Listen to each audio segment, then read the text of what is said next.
ప్రవేశపెట్టినందుకు మొదట ఆ దేవాది దేవునికి వందనాలు చెల్లిస్తున్నాం. మరి తిరిగి సమయంలో మనం చేరి దేవుని స్తుతించడానికి దేవుడు ఇచ్చిన చక్కటి సమయాన్ని బట్టి ఆ దేవాది దేవునికి కూడా వందనాలు చెల్లిస్తున్నాం. మరి ఈ సమయం వింటున్న ప్రతి ఒక్కరికి కూడా యేసునామములో వందనాలు చెల్లిస్తున్నాం.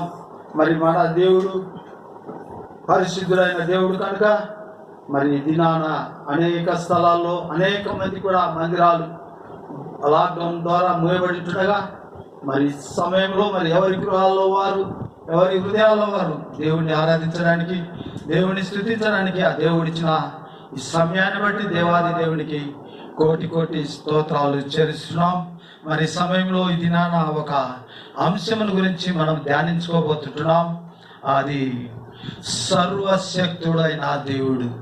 సర్వశక్తుడైన దేవుడు అంశము సర్వశక్తుడు. దేవుడు సర్వశక్తుడు అంటున్నాడు. కీర్తన గ్రంథం 91వ కీర్తన మొదటి వచనం చూసుకున్నట్లయితే 91వ కీర్తన మొదటి వచనం చదువుకుందాం. మహోన్నతుని చాటున నివసించువాడే సర్వశక్తుని నీడను విశ్రమించువాడు. ఆయనే నాకు ఆశ్రయము, నా కోట, నేను నమ్ముకును నా దేవుడని నేను యెహోవాను గూర్చి చెప్పుచున్నాను. పరిశుద్ధుడా, ప్రేమగల తండ్రి, నీ పరిశుద్ధ పాదములకు వందనాలు, స్తోత్రాలు ప్రభువా. ఈ సమయంలో కొద్ది నిమిషంలోనైనా నన్ను సిలువ చాటును మరుగుపరిచి మాకు కావలసిన నీ మెలన స్వరాన్ని వినిపించమని నజరేస్తు నామమున అడిగి వేడుకుంటున్నాము తండ్రి. ఆమేన్, ఆమేన్, హల్లెలూయా. కృష్ణ ప్రేమిలారా, ఇక్కడ ఒక మాటను మనము చూస్తున్నాం. ఈ కీర్తనకారుడు సర్వశక్తుని నీడను విశ్రమించువాడు అంటున్నాడు. కాబట్టి సర్వశక్తుడు అని మనము ధ్యానించుకుంటున్నాం. కాబట్టి ఈ సర్వశక్తుడు ఎవరని మనం ఒక్కసారి ఆలోచన చేస్తే, ఈ లోకానికి సర్వాధికారిగా ఉంటున్న దేవుడు, ఈ లోకానికి సర్వ సృష్టిగా ఉంటున్న దేవుడు, సర్వశక్తుడైన దేవుడు, మహోన్నతుడైన దేవుడు మనకు తోడుగా ఉంటున్నాడు. ఎవరైతే ఆ సర్వశక్తిని ఆశ్రయిస్తారో, ఎవరైతే ఆ సర్వశక్తిని నీడలో ఉంటారో వారికి ఆయన ఆశ్రయముగా ఉంటానంటున్నాడు. ఆయన ఆశ్రయముగా ఉండాలంటే ఆయనను మనం ఆశ్రయించాలి.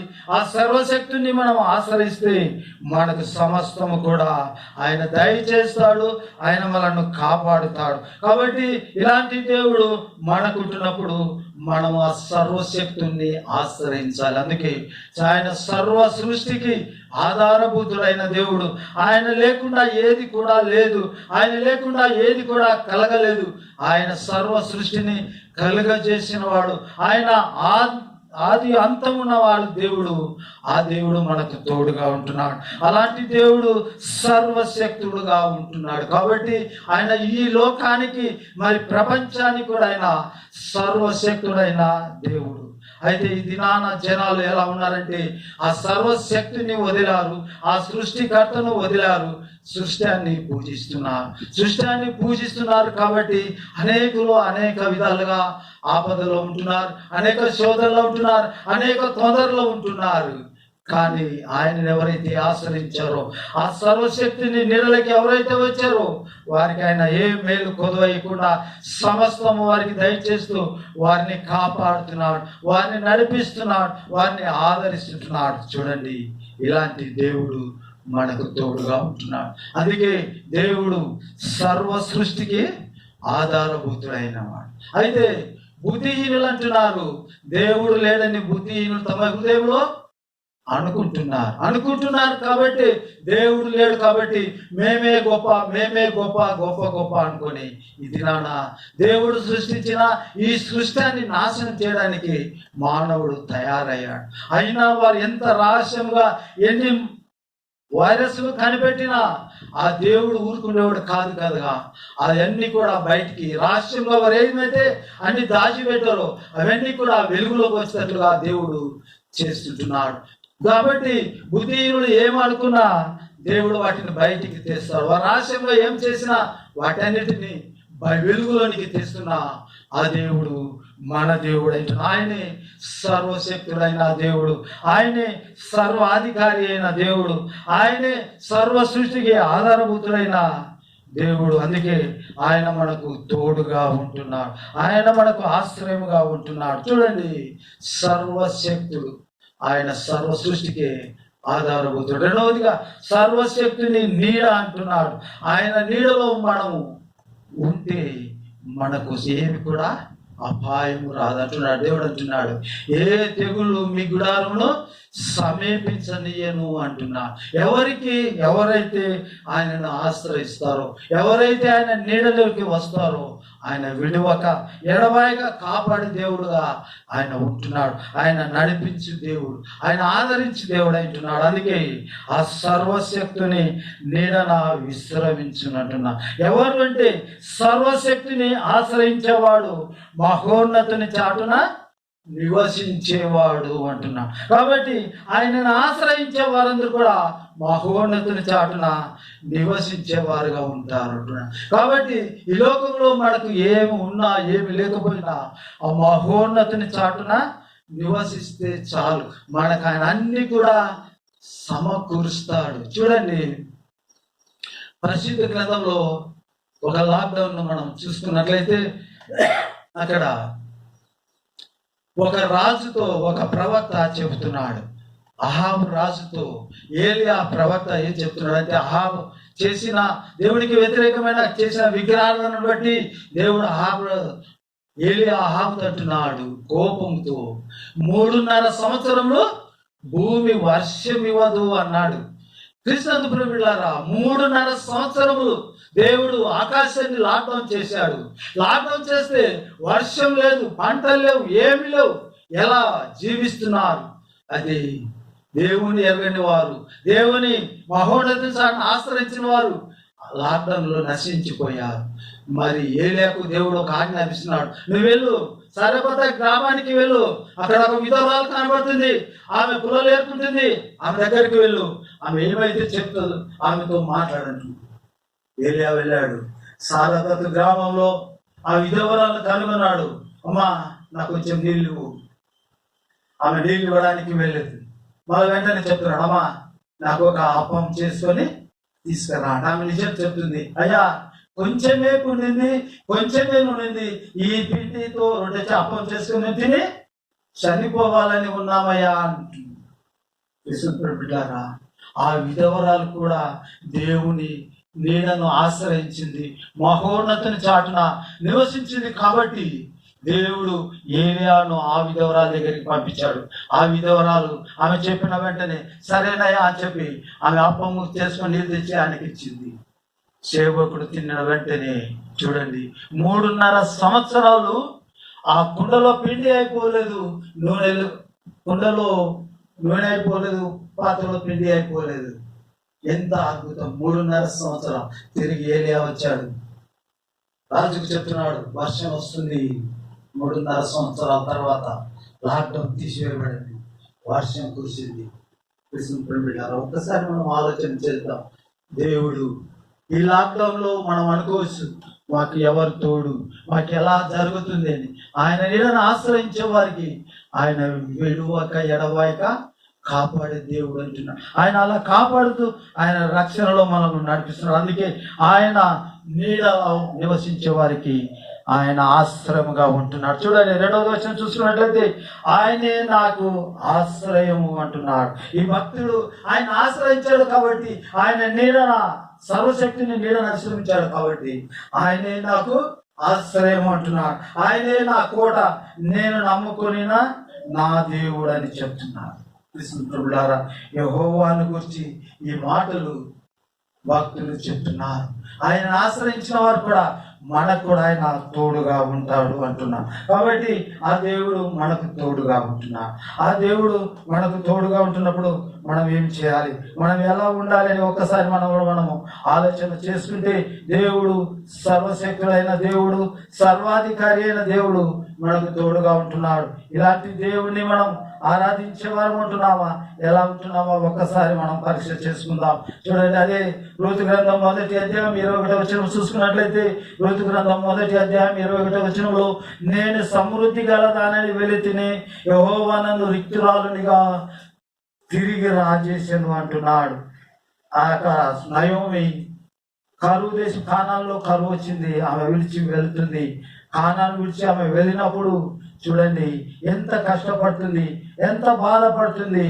ఆమె దుఃఖముకు, బాధకు, చింతకు ఏమి లేదు. చూడండి, ఆమె సముద్రి గలదానిగా వెళ్ళింది, కానీ రిక్తురాలిగా తిరిగి అక్కడి నుంచి వస్తుంది.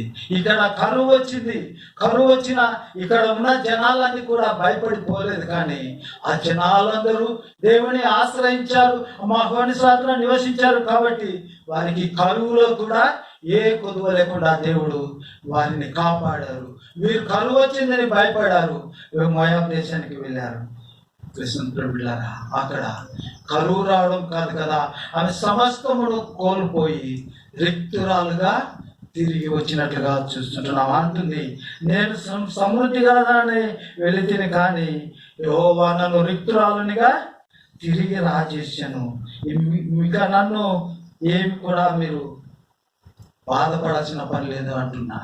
కృష్ణ బిడ్డలారా, దేవుడు ఆయనను ఆశ్రయిస్తే, ఆయన నీడలో ఉంటే మనకు సమృద్ధి గలవారినిగా ఆయన చేయడానికి సిద్ధముగా ఉంటున్నాం. అదే యోబు గ్రంథం 22వ వచనం 23 కొన్ని వచనం చూసుకున్నట్లయితే, యోబు గ్రంథం 22వ అధ్యాయం 23వ వచనం చూసుకున్నట్లయితే, సర్వశక్తిని వైపు నీవు తిరిగిన ఎడల నీ గుడారములోని దుర్మార్గమును దూరముగా తొలగించినడలా నీవు అభివృద్ధి పొందేదవు అంటున్నాడు. ఇక్కడ చూడండి, యోబు దేవుని సన్నిధిలో ఎంత యథార్థముగా ఉన్నాడు.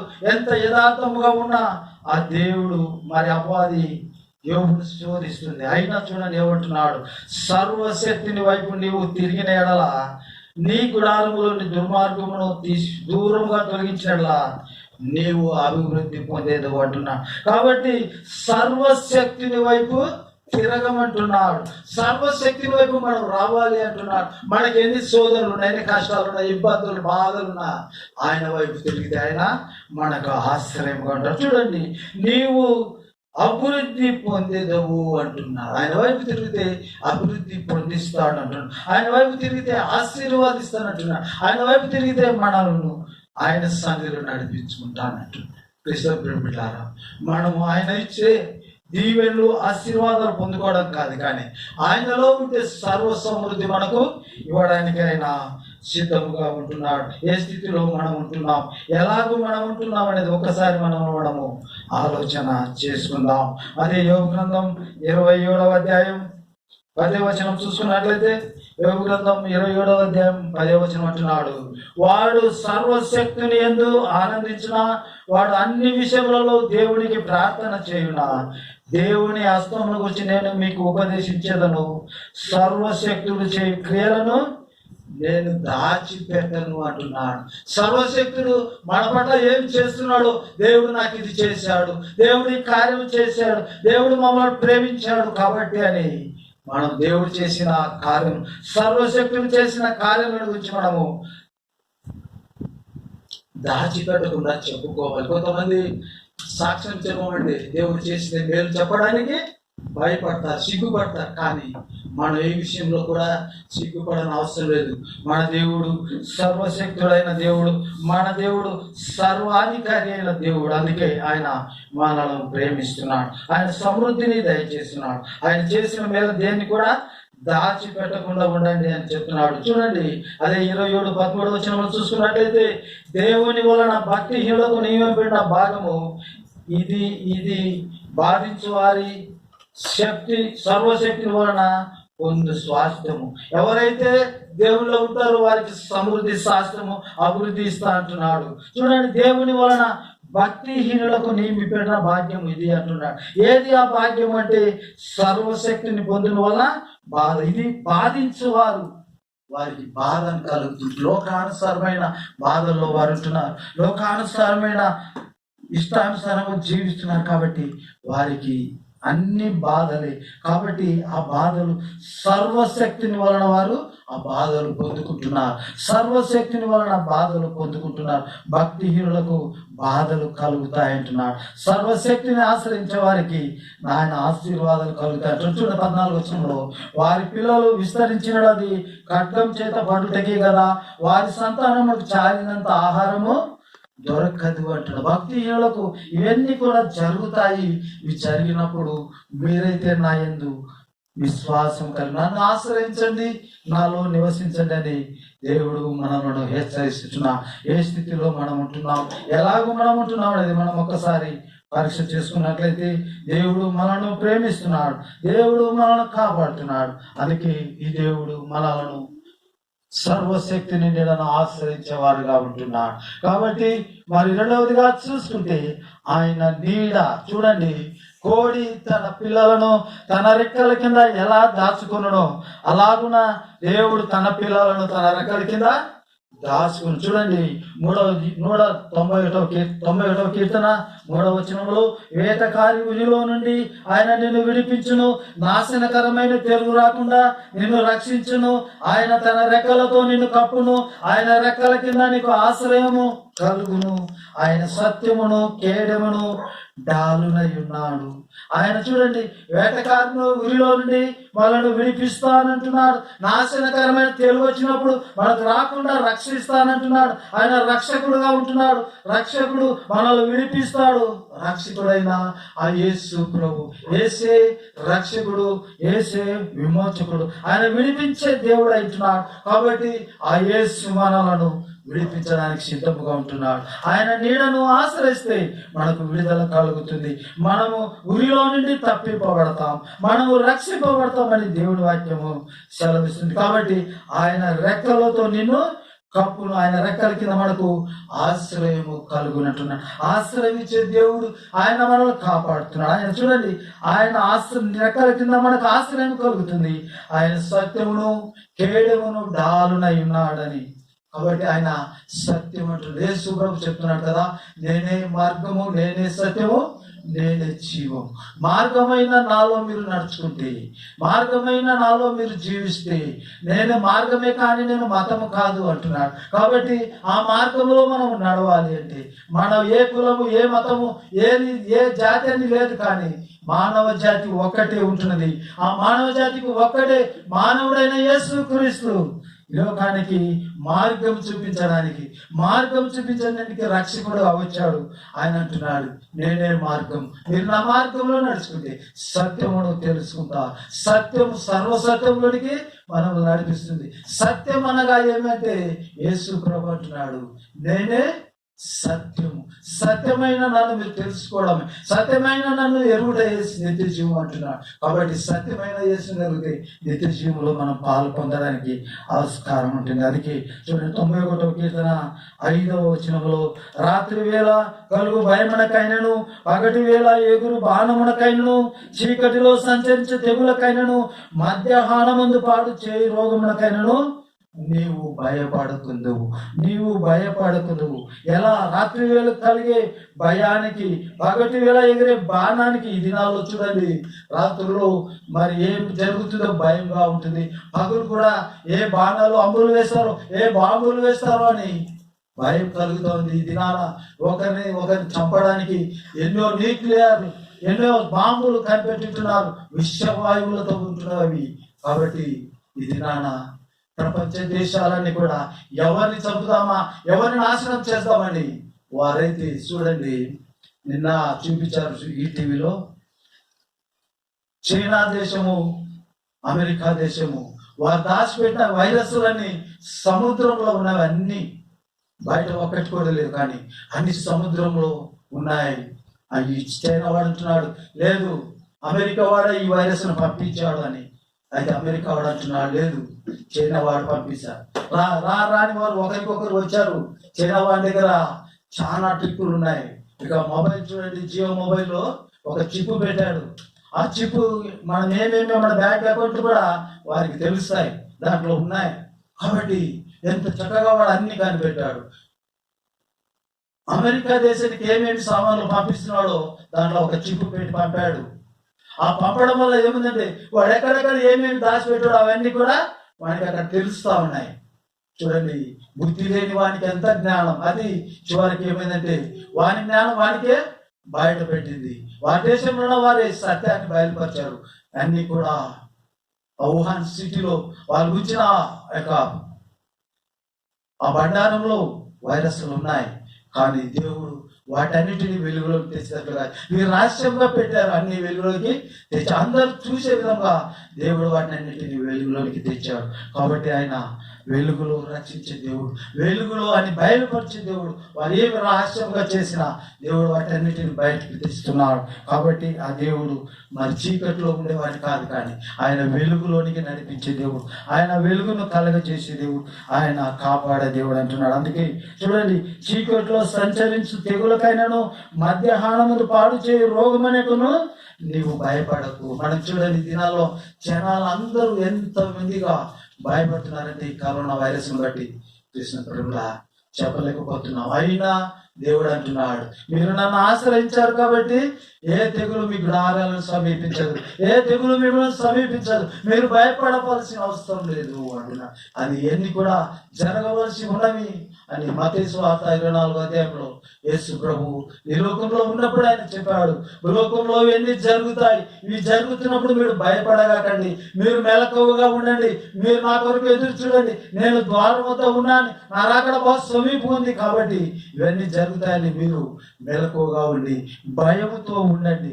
నా సన్నిధిని వెతుకుతూ ఉండాలని దేవుడు యేసు ప్రభు ముందే చెప్పాడు. కాబట్టి ఇంకా ఏమేమి జరగవలసి ఉన్నాయి, కానీ ఏది కూడా మనల్ని తాకదు అంటున్నాడు. కాబట్టి ఎందుకంటే ప్రతి ఒక్కరి జననము మరణము దేవుడు రాసి ఒక ముద్ర వేసి పడేశాడు. ఆ ముద్ర ఎవరు ఏం చేసానికి చేత కాదు. ఆ ముద్ర మన దినాలు ఎప్పుడు ముగుస్తాయో, ఎంత వయస్సులైనా, ఎంత వృద్ధులైనా, ఎంత పెద్దలైనా, ఎంత ధీరులైనా, ఆయన ఏ టైం అయితే నిర్ణయిస్తాడు ఆ టయానికి ఆ శరీరంలో ఉన్న ఆత్మ వెళ్ళిపోవాల్సింది. ఇంత బాగున్నాడు కదా, ఇప్పుడు బాగున్నాడు కాదని కాదు, కానీ ఏదో ఒక విధంగా ఆ శరీరం నుంచి ఆత్మ వెళ్ళిపోవాలి. అది ఒక కారణం. ఇది నా కరోనా వైరస్ ఎంతోమంది చనిపోయారు. అయితే దేవుడు అప్పుడే రాశాడు, జనాలు పుట్టక ముందే ఇంతమందికి ఈ కరోనా వైరస్ చనిపోవాలని, అంతమంది చనిపోవడానికి ఖచ్చితంగా జరుగుతుంది. అంతమంది 2 లక్షల మంది చనిపోయినట్టుగా చూస్తుంటున్నాం. ఆ దేవుడు ఆయన నమ్మిన బిడ్డలకు ఆయన తోడుగా, అందుకే అందరూ అంతటా మారు మనసు పొందాలని ఆ దేవుడు కోరుచున్నాడు. కాబట్టి ఆ దేవుణ్ణి ఆశ్రయిస్తే, ఆ సర్వశక్తుని ఆశ్రయిస్తే, ఆ మహోన్నతుని ఆశ్రయిస్తే, ఆ నీడలో మనం నివసిస్తే, ఆ నీడలో మనం ఉంటే మనకి ఏ తెగులు గుడారమును సమీపించదు అంటున్నాడు. ఏ తెగులు మనకు రాదు అని చెప్తున్నాడు. అందుకే దేవుడు మనవాడు ప్రేమిస్తున్నాడు, అందుకే మన దేవుడు కాపాడుతున్నాడు. చూడండి, మత్తయి సువార్త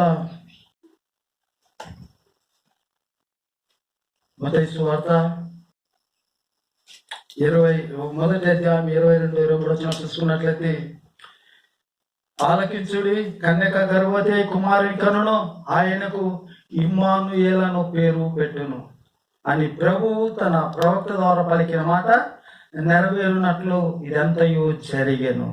ఇమ్మానుయేలను మా పేరునకు భాషాంతరమున దేవుడు మనకు తోడు.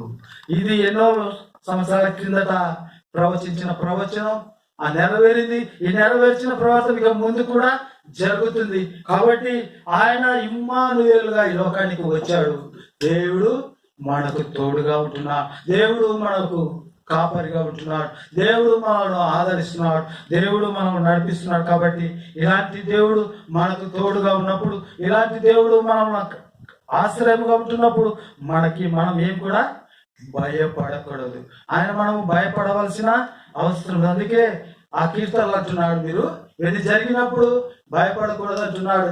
ఎన్ని జరిగినప్పుడు భయపడకుండా ధైర్యంగా ఉండండి అని చెప్తున్నాడు. క్రీస్తు ప్రేమిలారా, మరి మనం ఏ స్థితిలో ఉంటాం, ఎన్ని సమస్యలు రానండి, ఏ కారణమైన శ్రేమ వచ్చినా పర్లేదు, దేవుడు మనకు తోడుగా ఉంటున్నాడు, దేవుడు మనల్ని కాపాడుతున్నాడు, దేవుడు మనల్ని నడిపిస్తున్నాడు. కాబట్టి ఇలాంటి దేవుడు మనకు తోడుగా ఉన్నప్పుడు మనకు భయపడవలసిన అవసరం. అందుకే యేసు ప్రభు ఈ లోకానికి వచ్చాడు. అందుకే దేవుడు మనకు తోడుగా ఉంటున్నాడు. ఆయన మనకు తోడుగా ఉండి నడిపిస్తున్నాడు. ఆయన మనకు తోడుగా ఉంటున్నాడు. ఆయన ఆదరించే దేవుడు అవుతున్నాడు. ఇలాంటి దేవుడు మనకు తోడుగా ఉంటున్నప్పుడు, ఇలాంటి దేవుడు మనకు తోడుగా ఉంటున్నాడు కాబట్టి ఆ దేవాది దేవుడిని మనం స్తుతిస్తాం. అందుకే ఆయన ఎందున్న వారికి ఏ మేలుకోదు అంటున్నాడు. ఆయన ఎందున్న వారికి ఏ భయం లేదంటున్నాడు. అందుకే ఎవరైనా కానీ ఆయన సర్వశక్తి నీడను ఆశ్రయిస్తే మనకు తోడుగా ఉంటాం, మనం తోడుగా ఉంటాం. అందుకే ఆయనలో ఉన్న వారు కదలకుండా ధైర్యంగా ఉండదు. అందుకే భక్తులు ఈ కీర్తన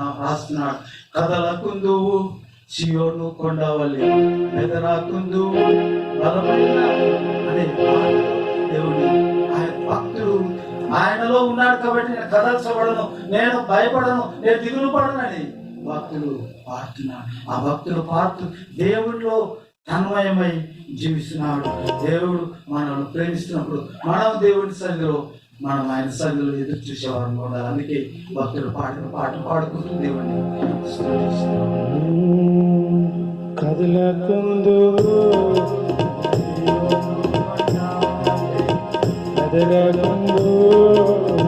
బలమైన సింహవాణి యేసయ్య నీ చెంతనుండగా,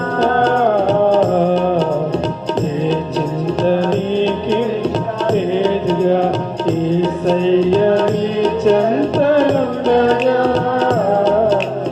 ఏ చింత నీకి లేదుగా. సియోను కొండవారి కదలకుందు నరసింహవారి యేసయ్య నీ చెంత ఉండగా,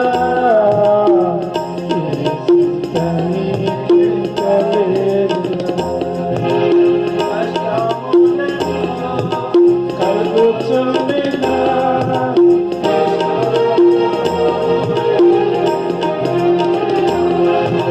కష్టములెన్నో కలుగుచుండినా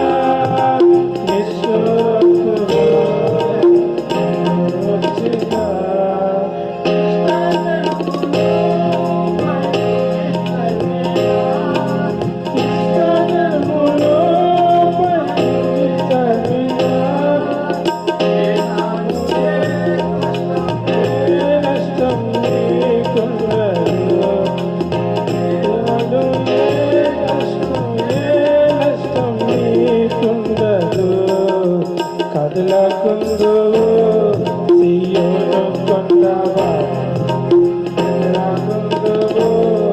బలమైన సింహవాణి యేసయ్య నీ చెంతనుండగా, ఏ చింత నీకి లేదుగా, యేసయ్య నీ చెంతనుండగా, ఏ చింత నీకి లేదుగా. ఆయన ఆశ్రయిస్తే, ఆ సర్వశక్తిని నీడలో మనం ఉంటే, ఆ మహోన్నతుని చాటున నివసిస్తే మనకి ఏ భయం ఉండదు, ఏ దిగులు ఉండదు, ఏ చింత ఉండదు. మనం ఏ విషయంలో కూడా కదల్చబడమంటున్నా. ఏ కష్టాలు వచ్చినా, ఏ శోధనలు వచ్చినా, ఎంత లాక్డౌన్లు వచ్చినా మనకు దేవుడు తోడుగా ఉంటున్నా. మన దేవుడు మనల్ని కాపాడుతున్నా. ఇలాంటి దేవుడు మనకు ఉంటున్నప్పుడు మనం భయపడవలసిన అవసరం. ప్రార్థన చేసుకుని దేవుడు కొద్ది వాక్యం తన వెనుకలో దీవించునుగాక. ఆమేన్. పరిశుద్ధ ప్రేమ గల తండ్రి, నీ పరిశుద్ధ పాదములకు వందనాలు, స్తోత్రాలు నైనా. ఇంతవరకు నైనా నువ్వు మాట్లాడిన ప్రతి మాటను బట్టి నీకు స్తోత్రాలు. ఆరాధనలో నైనా మీ సన్నిధి ఉంచినందుకు నీకు స్తోత్రాలు. మా స్థితిలోపై ఆశీర్వదించిన దేవా నీకు వందనాలు, స్తోత్రాలు. తిరిగి నాయనా నీ వాక్యం ద్వారా మాతో మాట్లాడేందుకు నీకు స్తోత్రాలు. అవునైనా నిన్ను ఆశ్రయించిన వారికి మేలు కొదువైనదన్నావు తండ్రి. నైనా సర్వశక్తిని నీడను నివసించిన వారే ధనులను. నాయనా నువ్వు ఆశ్రయముగా ఉంటున్నావు, నువ్వు కోటగా ఉంటున్నావు, నువ్వు బండగా ఉంటున్నావు, నువ్వు దుర్గముగా ఉంటున్నావు, మమ్మల్ని ఆదరిస్తున్నావు. తండ్రి నీకు స్తోత్రాలు, తండ్రి నీకు స్తోత్రం. వాక్యం ద్వారా మాట్లాడినందుకే నీకు స్తోత్రాలు ప్రభావ. గ్రహించి దాని ప్రకారం నడుచుకునే మనసు మాకు దయచేయండి. నాయన నీకు వందనాలు, స్తోత్రాలు. ఓ ప్రభా, నేను వారి ప్రపంచ దేశం నాయన మరి తండ్రి మరి అలకోలమైంటుండగా దయచూపండి నాయన మరి నిశ్చితమైతే ప్రభా ఈ కరోనా వైరస్ ను నజరేస్తున్నాములో భూలోకంలో మేము బంధిస్తున్నాం తండ్రి. ఇక ముందు కరోనా వైరస్ అనేది సాగకుండా నాయన యేసునామములో బందీ చేస్తున్నాం తండ్రి. నీకు వందనాలు, నీకు స్తోత్రం. అవునైనా నీవైతే తండ్రి భూలోకంలో మీరు వేటిని బంధిస్తారు, పరలోకంలో బంధింపబడని సెలవిచ్చావు తండ్రి. నేను మరి సమయంలో నేను నీ నామంలో తండ్రి దాన్ని బంధించి వేస్తున్నారు తండ్రి, నీకు స్తోత్రాలు కదా. నిలిపి వేస్తున్నారు తండ్రి, నీకు స్తోత్రాలు. మేమైతే నమ్ముతున్నాం, విశ్వసిస్తున్నాం తండ్రి, నీకు స్తోత్రాలు. ఎంతో మంది నాయన దానివల్ల అనారోగ్యంగా ఉంటున్నారు ప్రభా, వారందరికీ స్వస్థత నజరేస్తున్నాము దయచేయమని మీ సంఘంలో ప్రార్థిస్తున్నాం. యేసు రక్తంలో శక్తి ఉన్నది, యేసు రక్తంలో స్వస్థత ఉన్నది తండ్రి, నీకు స్తోత్రం. నాయన ఆ బలహీనతను తీసివేయండి నాయన, పరిశుద్ధాత్మ అగ్ని ద్వారా తండ్రి ఆ బలహీనతను కాల్చివేస్తున్నాం తండ్రి. ఆ బిడ్డలకు సంపూర్ణ స్వస్థత దయచేసి మీ నామను మయంపరుచుకోమని మీ సంఘంలో ప్రార్థిస్తున్నాం. నాయన మరి లాక్డౌన్ల ద్వారా అనాని మందిరాల తాళం వేయబడుతున్నాయి తండ్రి, నిశ్చితం అయితే ఆ దారాలు త్వరపడినట్లు నీ సహాయం దయచేయండి. అధికారులకు మంచి మనసు దయచేయండి నాయన. మరి నేను ఆరాధించడానికి వారికి ప్రేరేపణ కలిగించండి నాయన. నీ మందిరం నాయన మరి శిథిలమైనప్పుడు నాయన మా ఎజ్రా శాస్త్రికి మీరు ప్రేరేపణ కలిగించి, దర్యావేశకు రాజుకు నాయన మరి ప్రేరేపణ కలిగించి నాయన మందిరాన్ని తిరిగి కట్టడానికి నాయన మరి ఎజ్రా శాస్త్రికి పంపిన విధంగా తండ్రి నాయన మా అధికారులతో మీరు మాట్లాడింది, మా మంత్రులతో మీరు మాట్లాడింది నాయన, మా ప్రధానమంత్రితో మీరు మాట్లాడమని విశ్వంలో ప్రార్థిస్తున్నాం. నేను ద్వారాలు తెరవబడి నీ మందిరంలో నీ ప్రజలు చేరి నిన్ను స్థుతించలాగిన నేను ప్రతి హృదయం నైనా నిశ్చయంలో నేను ఘనపరచలాగిన దయ చూపించమని విశ్వంలో ప్రార్థిస్తున్నాం. నైనా మరి కరోనా వైరస్ లో ఎంతో మంది డాక్టర్లు నైనా నర్సెస్ ప్రభావ మరి తండ్రి శానిటరీ సిబ్బంది వాళ్ళు నైనా మరి పోలీసు బలం వాళ్ళు నైనా పనులు చేస్తున్నారు నైనా వారియర్స్ అందరికీ నీ కాపుదల దయచేయనైనా, ఏ తొందరవారి సమస్యలు కలగకుండా నీ దయ చూపించండి, నీ సహాయం దయచేయమని నీ సన్నిధిలో ప్రార్థిస్తున్నాం. నైనా నీ బిడ్డలు ఎంతమంది నైనా మీ సన్నిధిలో మరి ప్రార్థిస్తున్నారు తండ్రి, ప్రతి వారి ప్రార్థన మీరు ఆలకించండి. నేను ఏ ఒక్కరు కూడా వ్యర్థంగా సమయం గడపకుండా నీ సన్నిధిలోని సమయం గడపడానికి మరిచిన ఈ లాక్డౌన్ సమయాన్ని బట్టి స్తోత్రాలు చేస్తున్నాం. దయగల తండ్రి నీ పరిశుద్ధ పాదములకు స్తోత్రాలయ్యా, నీ ఉన్నత నామలకు స్తోత్రాలు వందనాలు చేస్తున్నాం. నైనా మాకు ఇచ్చిన సమయాన్ని బట్టి నైనా నీకు వందనాలు. నైనా మా ప్రార్థన మీరు ఆలకించి నీ కార్యములు జరిగించినందుకే నీకు స్తోత్రాలు వందనాలు చెల్లిస్తూ నజరేస్తున్నాము అని అడిగిపోతే తండ్రి. ఆమేన్, ఆమేన్.